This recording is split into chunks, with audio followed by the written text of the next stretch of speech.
5 franchises that should come back. Welcome back to Cold Drake's gaming channel, and today we have more of an opinion-based video about 5 video game franchises that should make a comeback this generation.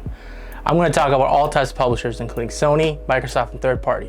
Publishers like Ubisoft, who really hate their own IP by not using them at all. Before I get into the video, please like and subscribe to the channel. I stream from Tuesday to Thursday at 5 p.m. Also follow me on TikTok, Instagram, and Twitter at Cole_Drake41. Thank you for the click and enjoy the video.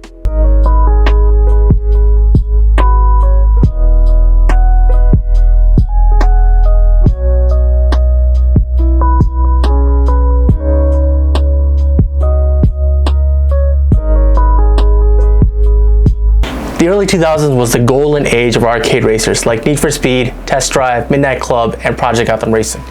I was this close to putting PGR on this list, but I realized that Forza Horizon has taken the arcade racing mantle back from PGR. All these titles were great, but there was one franchise that ruled over all of them. Burnout 3 Takedown is one of my favorite games of all time, and I have fond memories playing that game with my older brother. Burnout really took advantage of the Fast and Furious franchise, which was popping off around that time, and took that hype and added boosting to the game. With no licensed cars in the game, which allowed for incredible damage models to their cars. The takedown feature also allowed for players to get boosts when they were low by taking out other cars. Road Rage mode has you trying to take out as many cars as possible in the allotted time. Crash mode has you going off a ramp and crashing into as many cars as possible to rack up as many points as possible. I remember trying to beat the high score of my brother and trying to one-up him. Burnout Paradise took the franchise to another level by adding open world to the equation. But unfortunately, this was the death nail of the Burnout franchise, which is super weird because the game did sell well and also got good reviews, but never got another sequel, only a remaster of Paradise in 2020. Criterion, the team that worked on the Burnout franchise, was moved to work on Need for Speed titles and helped as a support studio for DICE. These are amazing games, and EA, I think, does not really value the franchise enough to bring it back. But if you look at how popular open world racing games are nowadays, such as Forza Horizon series, the Crew game, opening for a game like this on the market.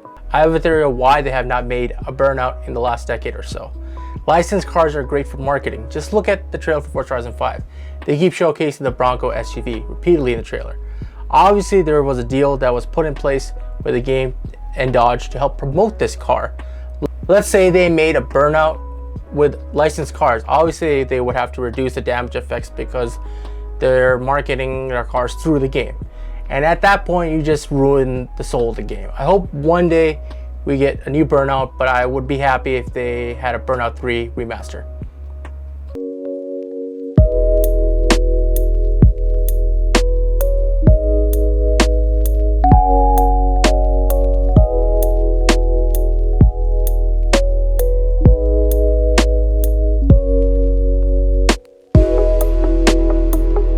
Ubisoft, the serial open RPG game publisher who will be on this list again later on in the video.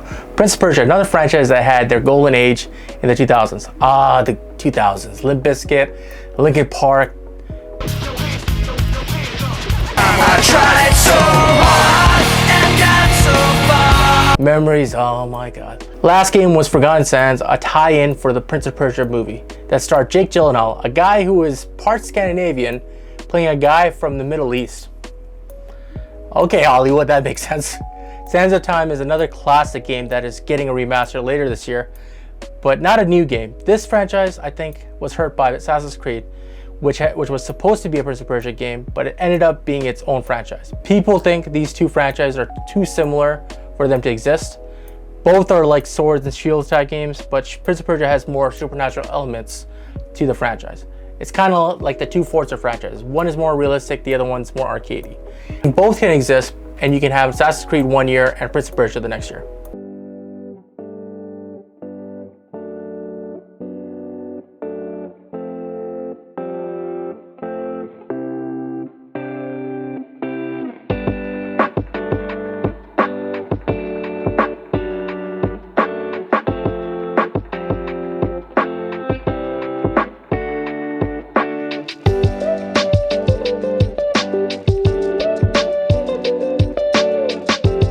One of my favorite generations of consoles is the 7th generation PS3 and Xbox 360. I remember I used to be a paper boy at the time, and if you know anything about being a paper boy, we we do not really get paid that much. I'm talking like 130 bucks a month, which is barely anything. I would spend the money on lunch at school, but I remember starving myself for 5 months just to get a 360. Got the Xbox 360 and the OG Gears of War, simple days. The PS3 and Xbox 360 gen, I played the most games I've ever played, seeing that I was in high school and had a lot of time on my hands. Yeah, I know I was a paper boy into high school. I see that face. You're shaming me, aren't you? There you go. Insomniac, the studio that brought us Spider-Man and Ratchet & Clank, which are incredibly popular and high-selling games. Before they were bought by Sony, they released a very underrated trilogy of first-person shooters called Resistance. The first Resistance was Resistance Fall of Man, which actually launched with the PS3 back in 2006. A game that had its rough edges, but was a great start to a new franchise. Resistance 2 was the first game I played in the franchise, with a subpar campaign and a cliffhanger at the end. But the best part of the game was the very extensive multiplayer mode. 60-player multiplayer with big maps, amazing guns, cool secondary fire options, like the HE-44 Magnum, which had exploding bullets, or the Auger, that deploys a force shield that you can shoot through. That's not all. It also had an 8-player co-op mode, which each character had different abilities, kind of like Overwatch before Overwatch. Resistance 2 was one of my favorite games of the series. Resistance 3 was the total opposite of Resistance 2, which was a great campaign but lackluster multiplayer, with only 16-player lobbies and no co-op mode.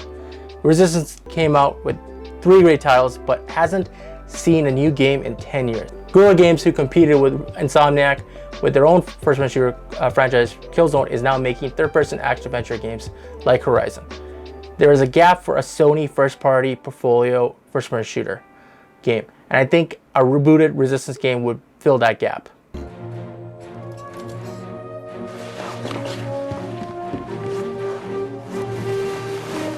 Well, I trust I was a gentleman last night. Now, if you'll excuse me, I have a plane to catch. I have fond memories of playing the original Xbox with games like Halo, Fable, Jet Set Radio Future. One of the most underrated titles from that generation was Crimson Skies, High Road to Revenge. A fun flight combat game set in the 1930s with awesome controls and really impressive graphics for its age. 16-player multiplayer, this game was honestly fun to play back in the day, and it's been long dormant for the past 18 years. And I think the right studio could bring this hidden gem to a new Xbox Series console. Maybe Asobo Studios. They made Flight Simulator, which is a simulation flight game, but they would be my pick for the new Crimson Skies game.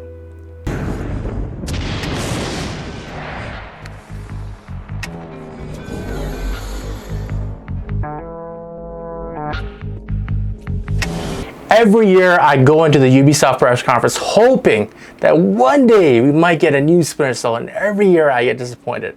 Why do I get my hopes up? It's been 8 years since Splinter Cell Blacklist released, and if you have ever noticed the trend of Ubisoft games, there's usually open world action-adventure games. They could make a Splinter Cell that's open world, but it will be difficult to pull off, but I think it's possible. They have said multiple times that they're still pitching Splinter Cell games, but none of them have been greenlit. With the popularity of the recent Hitman games, they could easily make a new game, but I think the finances doesn't match up with Ubisoft. Okay, bear with me. This is just me throwing some ideas out there. And Ubisoft, if somehow you are watching this video, please listen to my idea. Microsoft has been throwing money at new acquisitions and partnerships with third-party developers like Avalanche. The original Splinter Cell was a timed exclusive for the Xbox, and Chaos Theory looked better on the Xbox. And even the marketing with the 3 green lights works with Xbox. So Microsoft, why not help fund the game and acquire the exclusivity for the game and get it made? Ubisoft gets the funding it needs, and Xbox gets a new exclusive game for Game Pass. This would be my dream partnership for Xbox, but it's likely. We'll find out soon. Thank you for the click, guys, and if you like the video, please like and subscribe to the channel, help it grow. I also stream games on Twitch from Tuesday to Thursday at 5 p.m. Follow me on Twitter and Instagram at Cole_Drake41. Please comment below and put down a franchise you will want to come back. And that's it for me today, and you guys have an amazing day.